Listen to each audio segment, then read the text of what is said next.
Saudi আরব থেকে এক মাসে একই পরিবারের ৩ জন দেশে এসে সবাইকে সারপ্রাইজ দিবে। কে কে আসবে সেটা দেখার জন্য আপনারা রেডি তো? আমি তো মেহমানদারি করার জন্য সব প্রস্তুতি আগে ভাগেই নিয়ে নিচ্ছি। আসসালামু আলাইকুম, আর একটা স্পেশাল ভিডিওতে আপনাদের সুস্বাগতম।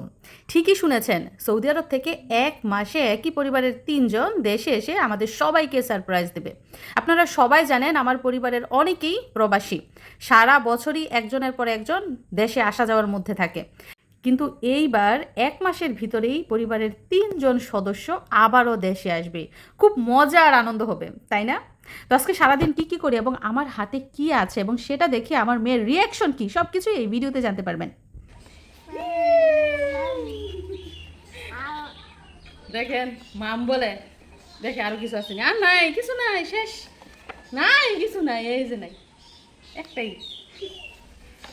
ও ভাবতেছে যে মামের সাথে অন্য কিছু আনছি নাকি। কি করে এটা দিয়ে দেখাও, মানে এটা হাতে নিয়ে খাওয়া শুরু করছে, ও জানে এটা দিয়ে মাম খায়। তো আগেরটা ভেঙে গেছে, ওইটা ছিল প্লাস্টিকের, এটা হচ্ছে চাচের এবং সুন্দর।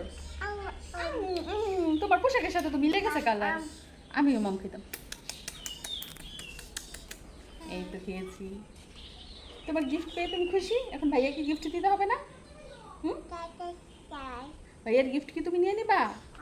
আগে এটা ভালো করে ধুতে হবে, তারপর তোমার জন্য মাম ভরতে হবে। চলো। তো ভীষণ গরম, আবার গরমের মধ্যে গরম গরম মশলা ভেজে নিয়ে এসেছি। এই যেগুলো হচ্ছে জিরা, অনেক গরম, ধরা যাচ্ছে না। আর গরম গরমই ব্লেন্ডার করতে হয়, ঠান্ডা হয়ে গেলে আবার ব্লেন্ডার সুন্দর হয় না। আর এগুলো হচ্ছে রাঁধুনি, আর এগুলো হচ্ছে ধনিয়া। আর এই পাশ দিয়ে দেখুন ব্লেন্ডার মেশিনও রেডি। এখন আমি আস্তে আস্তে অল্প অল্প করে ব্লেন্ডার করে নিচ্ছি।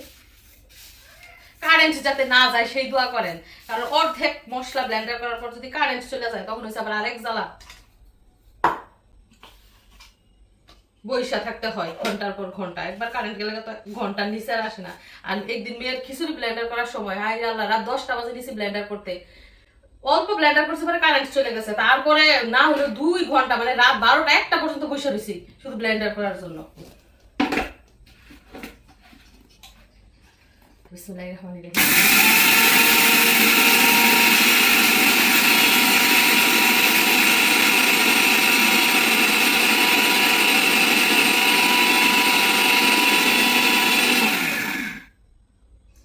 থেমে থেমে ব্লেন্ডার করতে হবে।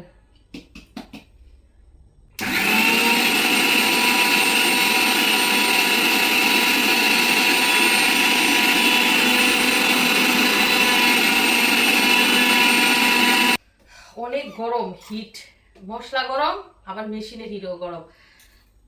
তো দেখেন, কাছে এসে দেখেন কেমন হয়েছে, একদম মিহিদানা ঝরঝরা। এই যে দেখেন ঝরঝরা হয়েছে। তো আগে কি করতাম, আগে প্যাকেটের মশলা খেতাম দোকান থেকে কিনে। গত 1 বছর ধরে নিজের হাতে মশলা প্রসেসিং করে খাই, নিজের হাতে মশলা ভাঙিয়ে খাই। রান্না ভালো হয়, মজা হয়। আগের থেকে রান্না এখন মজা হয়। মশলার গুণেই কিন্তু রান্না অর্ধেক মজা হয়। কি মাম্মা, মাম্মা এসে পড়ছে আমার মাম্মা। মাম্মাই আমার কাজ বাড়াইবো এখন, বুঝছেন? এটা ধরবো, সেটা ধরবো, ওইটা ধরবো, তার থেকে সাবধানে থাকতে হইব আমার।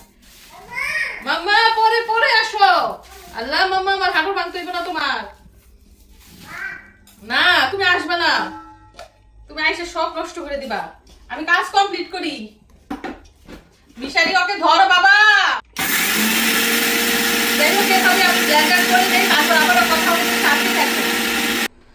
তো অবশেষে মশলা ব্লেন্ডার করা কমপ্লিট। ঘেমে বিনাশ, ফ্যানও সারি নাই, কারণ ফ্যান সারলে মশলা সব পুড়ে যাবে পাউডারের মতো। তো সবার লাস্টে জিরা ব্লেন্ডার করলাম। এখনো গরম, এই মেশিনের তাপে গরম, আমার হাতটা পুড়ে যেতেছে। মামা এই যে দেখো ব্লেন্ডার করা হয়ে গেছে। তো এই যে এগুলো হচ্ছে জিরা গুঁড়া, লাল টকটকা হয়েছে এবং এত সুন্দর গ্রান, বলার মতো না। আর এগুলো তো দেখতেই পেয়েছেন, ধনিয়া গুঁড়া, বেশি পরিমাণের ধনিয়া গুঁড়া। আর এগুলো হচ্ছে রাঁধুনি। মাংসের তরকারির মধ্যে রাঁধুনি মশলাটা দিলে অন্যরকম টেস্ট, অন্যরকম ফ্লেভার। আপনারা ট্রাই করবেন, রাঁধুনি মশলা গিয়ে বললেই হবে। এখন কৌটার মধ্যে ভরবো, আর বাকিটুক পলিথিন দিয়ে ভালো করে মুড়িয়ে রাখবো, যেহেতু পরিমাণে অনেক, অল্প অল্প করে ব্যবহার করব। আর সারাটা দিন অনেক কাজ করেছি, ঘেমে বিনাশ, যেমন গরম তেমন ক্লান্ত। তো এখন এসির নিচে গিয়ে বসবো, জানি না কারেন্ট আবার চলে যায় কিনা। আইপিএস দিয়ে তো আর এসি চলে না, ফ্যানের বাতাস যেমন শরীরের মধ্যে লাগেই না, এরকম অবস্থা।